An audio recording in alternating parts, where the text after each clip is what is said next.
Good morning बच्चों, आप सभी का स्वागत है इंदौरी एजुकेशन हब में। आज हम आपके साथ में एक और हिंदी की क्लास लेकर आए हैं जिसमें आपको 50 IMP MCQs दिए जा रहे हैं मॉक टेस्ट के थ्रू। हमारी कुछ क्लासें पहले हो चुकी है, उसकी लिंक आपको डिस्क्रिप्शन में दी गई है। आप हमारे डिस्क्रिप्शन बॉक्स में जाके बिल्कुल चेक करिएगा। चलिए हम चलते हैं हमारी क्लास की तरफ। आज हमारे सामने जो पहला प्रश्न आता है वो है पुरोहित में उपसर्ग है। पुरोहित शब्द में आपको उपसर्ग बताना है। उपसर्ग आएगा इसमें पुरः। आंसर डी पे टिक करिएगा। अगला क्वेश्चन है आपका, अवनत शब्द में प्रयुक्त उपसर्ग है। अवनत शब्द में जो उपसर्ग आएगा बच्चों वो है अव। आंसर सी पे टिक करिएगा। आपका जो अगला क्वेश्चन आता है वो है सावधानी शब्द में प्रयुक्त प्रत्यय है। प्रत्यय आएगा आपका ई। आंसर ए पे टिक करिएगा। बढ़ते हम हमारे अगले क्वेश्चन की तरफ। इनमें से कौन सा भाववाचक संज्ञा है। आपको ये जो शब्द दिए हैं इसमें आपको भाववाचक संज्ञा बताना है। शाम, पानी, बचपन, नदी। इसमें बचपन जो है वो आपका भाववाचक संज्ञा है। आंसर सी पे टिक करिएगा। शिव का विशेषण क्या है। शिव का जो विशेषण होता है वो होता है शेव। आंसर सी पे टिक करिएगा। अगला क्वेश्चन है भूतकाल के भेद कितने होते हैं। भूतकाल के बच्चों भेद होते हैं वो होते हैं 6। आंसर सी पे टिक करिएगा। अगला क्वेश्चन आता है इनमें से अपादान कारक की विभक्ति क्या है। इसका जो राइट आंसर होगा वो होगा आंसर सी। से पे टिक करिएगा। बढ़ते हम हमारे अगले क्वेश्चन की तरफ। अगला क्वेश्चन है यथार्थ में कौन सी संधि होती है। यथार्थ शब्द में जो आपकी संधि होती है वो होती है दीर्घ संधि। ए पे टिक करिएगा। चलिए अब हम बढ़ते हैं हमारे अगले क्वेश्चन की तरफ। हमारा जो अगला क्वेश्चन है वो है निम्नलिखित में तत्सम शब्द का चयन कीजिए। आपका जो तत्सम शब्द होगा बच्चों वो होगा ए। वर्षा के ऊपर टिक करिएगा। अगला क्वेश्चन आता है मेतक्य में कौन सी संधि है। इसमें जो संधि होती है वो होती है वृद्धि। बी पे टिक करिएगा। नेक्स्ट क्वेश्चन है हिंदी किस भाषा परिवार की है। हिंदी की आपको जो भाषा और परिवार बताना है। इसमें जो आएगा आपका राइट आंसर वो आएगा, आप टिक करिएगा। राइट आंसर आएगा आपका आंसर सी भारोपीय। आगे जो क्वेश्चन है वो आता है हिंदी भाषा का जन्म हुआ है। हिंदी भाषा का जन्म अपभ्रंश से हुआ है। ये क्वेश्चन आप याद रखिएगा, आता है आपकी सारी एग्जाम में। हिंदी भाषा का जन्म अपभ्रंश से हुआ है।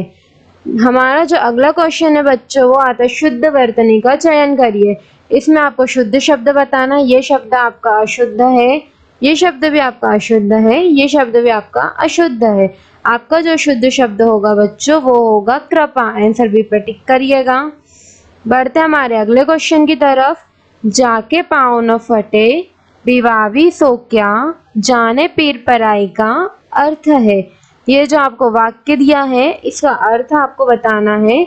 जिसके ऊपर बीतती है वही जानता है। इसका राइट आंसर ए आएगा।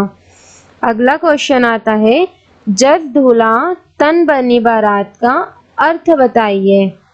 आपका जो जस झूला तन बनी बारात का अर्थ आएगा वो आएगा सभी साथी एक ही जैसे। अगले क्वेश्चन की तरफ बढ़ते हैं बच्चों। अगला क्वेश्चन आता है बेइंसाफी में प्रयुक्त उपसर्ग है। आपको इस वाक्य में जो उपसर्ग आएगा वो आएगा बे। बी पे टिक करिएगा।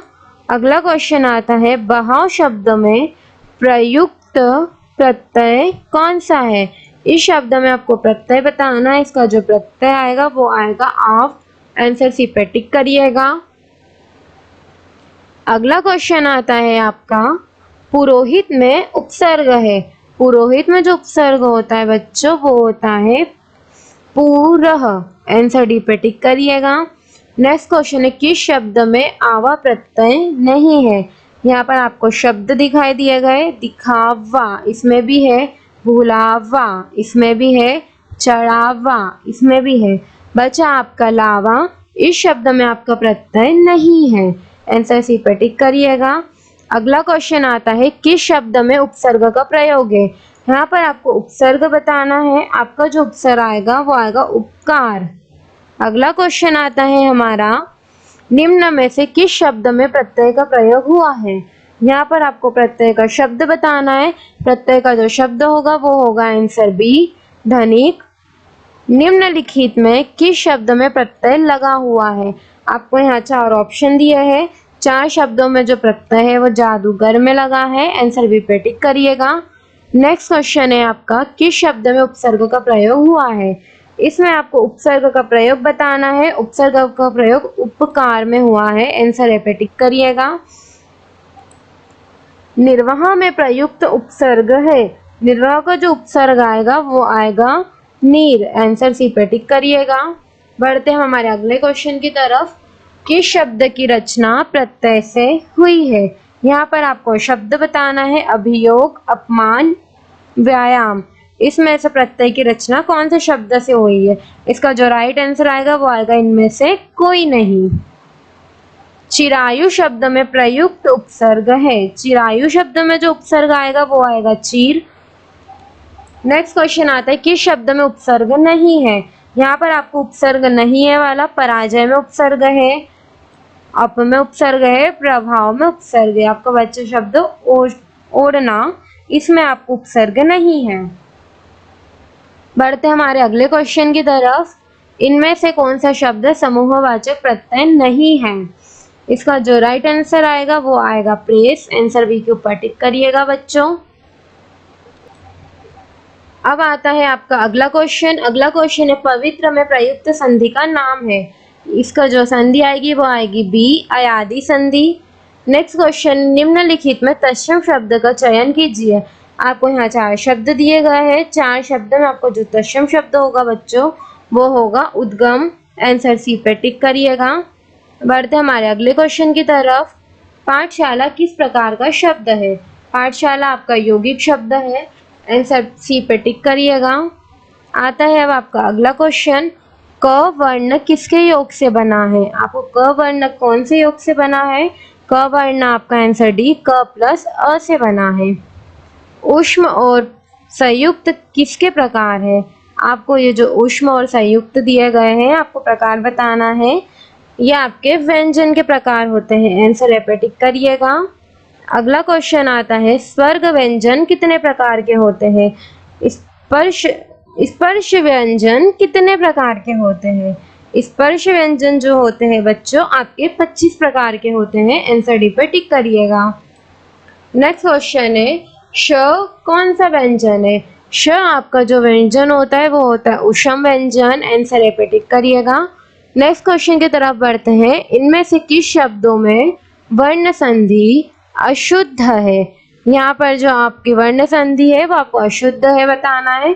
आपकी जो वर्ण संधि है वो आएगा अनुकूल। बी पे टिक करिएगा। नेक्स्ट क्वेश्चन है, इनमें से किस शब्द में लिंग प्रत्यय संबंधी अशुद्धियां है। लिंग प्रत्यय के संबंधी जो अशुद्धियां होगी वो होगी नारी। आंसर बी पे टिक करिएगा। नेक्स्ट क्वेश्चन है आपका, इनमें से किस शब्द में हलंत संबंधी अशुद्धियां नहीं है। आपको यहाँ पर हलंत संबंधी अशुद्धियां नहीं वाली बतानी है। बुद्धिमान आएगा आपका नहीं। इनमें से किस शब्द में चंद्र बिंदु संबंधित अशुद्धियां है। ये आप हमें कमेंट सेक्शन में बताइए कि इनमें से चंद्र बिंदु संबंधित कौन सी अशुद्धियां है। बढ़ते हम हमारे आगे अगले क्वेश्चन की तरफ। इनमें से योजक चिन्ह कौन सा है। योजक चिन्ह आप जैसे जानते होंगे। आंसर बी पे टिक करिएगा। अगला क्वेश्चन है, इनमें से कौन सी जातिवाचक संज्ञा भाववाचक संज्ञा द्वारा बनाया गया है। इसका राइट आंसर आएगा बुढ़ापा। ए पे टिक करिएगा। नेक्स्ट क्वेश्चन आता है आपका, इनमें से कौन सी शब्द समूहवाचक संज्ञा है। समूहवाचक संज्ञा में आएगा आपका सभा। आंसर ए पे टिक करिएगा। नेक्स्ट क्वेश्चन की तरफ बढ़ते हैं। इनमें से कौन सा शब्द पुल्लिंग है। पुल्लिंग में आपको जो शब्द दिया गया है बच्चों वो आएगा गिलास। ए पे टिक करिएगा। नेक्स्ट क्वेश्चन आता है आपका, निम्नलिखित में किस वाक्य के आक्रमण क्रिया है। आपको यहाँ पर दिया है गेहूं पीस रहा है। आंसर सी पे टिक करिएगा। आपका जो अगला क्वेश्चन है वो है, निम्नलिखित मिश्र वाक्य में से कौन सा विशेषण उपवाक्य है? इसका जो राइट आंसर आएगा बच्चों, आपको राइट आंसर दिया जाएगा। आपका जो राइट आंसर है वो आप बताइएगा। और आपका जो राइट आंसर आता है वो आता है लखनऊ, जो उत्तर प्रदेश की राजधानी है, एक ऐतिहासिक नगर है। नेक्स्ट क्वेश्चन है, उसने कहा कि मैं घर जाऊंगा, यह वाक्य है। आपको यह वाक्य बताना है। वाक्य आपका मिश्र वाक्य होता है, बी पे टिक करिएगा। अगला क्वेश्चन है, निम्नलिखित में कौन सा अल्प विराम है? अल्प विराम जैसे आप सब जानते हैं, ए वाला ऑप्शन है आपका अल्प विराम। नेक्स्ट क्वेश्चन है, निम्नलिखित में से कौन सा अर्ध विराम है? आप सभी अर्ध विराम जानते होंगे, आंसर डी पे टिक करिएगा, ये आपका अर्ध विराम होता है। बढ़ते हैं हमारे नेक्स्ट क्वेश्चन की तरफ।